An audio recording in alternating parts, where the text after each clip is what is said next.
Welcome back to the dark side of Reddit. Stories that will haunt your thoughts. Someone asked, "What is the creepiest glitch you've experienced in real life?" One user replied, "When my mom called to tell me that my grandpa died. I thought she said Papa died, and Papa is the nickname for my dad. I was crying uncontrollably, and when I finally figured out it was Grandpa, I was too embarrassed to admit that I thought it was my dad. I called him later and told him, and he just laughed. Anyway, fast forward 3 weeks and my dad dies too. Part of me thinks mishearing her was the universe preparing me to lose him. It was weird because it was like I lost him twice, and I'm still kind of waiting for someone to tell me it was all a mistake and it was actually someone else." Edit.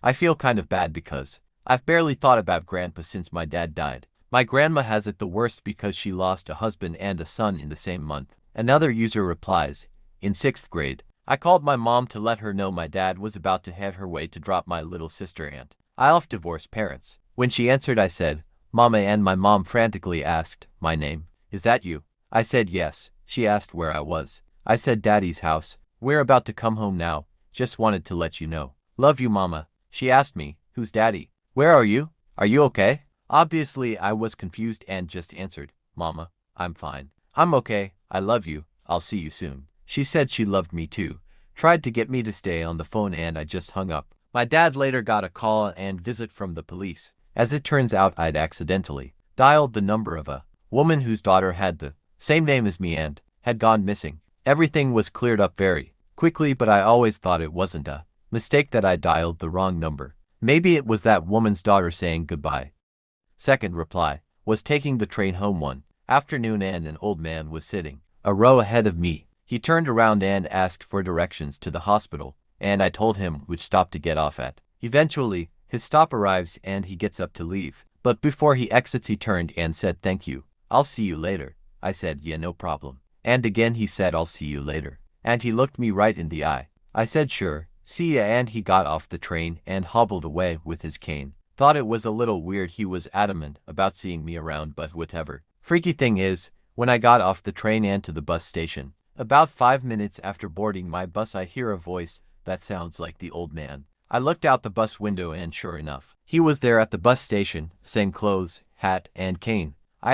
No asterisk, it was the same guy, but with his walking speed and the available bus, train routes at the time. I have zero clue how he got to the bus station right when I did. There are no buses near the hospital that go to that bus station, and my train was the only train that had just arrived at the bus station." A user says, "Every time I just randomly think about the movie Groundhog Day, I see it everywhere. People mention it to me. It's on the TV, radio. I can't escape it." Another person replied, "I had a dream an old friend who I hadn't spoken to or seen around or anything in about 2 years died, and I went to his funeral. I woke up and thought, whoa, that's weird, and went to check his Facebook to see what he was up to. He had gone missing a few days previous, but his body wasn't found until over a year later." Another person, "I had a dream about a coworker. She loved dogs and would always ask me to share pictures of my GSD and Labrador whenever we'd talk at work. In the dream, she was on a couch crying. My Labrador is a very emotional, connected dog. She goes to anyone she thinks is sad,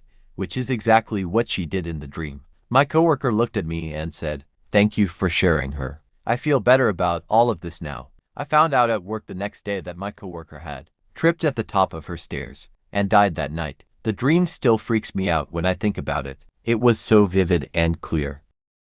Another person says, "Sometimes when I dream and I wake up. I know it's a dream. I just know it's a dream, but I can't wake up. And the harder I try to wake up, or the more I realize I have to wake up, the scarier it gets, even though nothing really changes. It feels like a darkness enveloping you as you try and wake up from your fake room. How do I know it's a fake room? Just some weird details, like how my wall looks a little too white, or the Christmas tree's lights are on when they're supposed to be off. Don't ask why I have one in my room, and not the living room, lol. So then I go through like maybe 1 to 2 minutes of intense waking up, falling back asleep, trying to open my eyes, but then falling back asleep right after. As I said, the rooms are similar but not dissimilar, so I can just about tell when I'm in the real world and when I'm dreaming. Or perhaps both rooms are fake, and when I finally wake up, it's the real me in the real world. I dunno.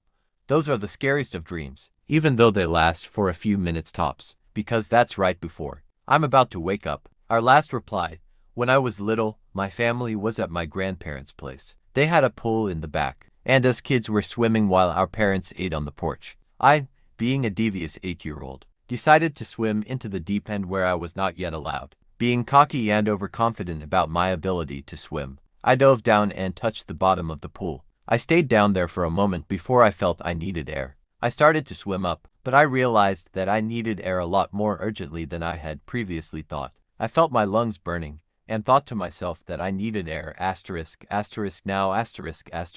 Still another foot and a half underwater, I took a breath. Weirdly enough, it felt as though I had breathed in air. I broke the surface and tried to cough out whatever water would be in my lungs, but there was nothing. I didn't find it very odd at the time, but now I think about it often. Edit. Now I know why everyone says rip to their inbox. Thanks everyone for my most liked comments so far. Till the next mystery. See you soon. Don't forget to like and subscribe.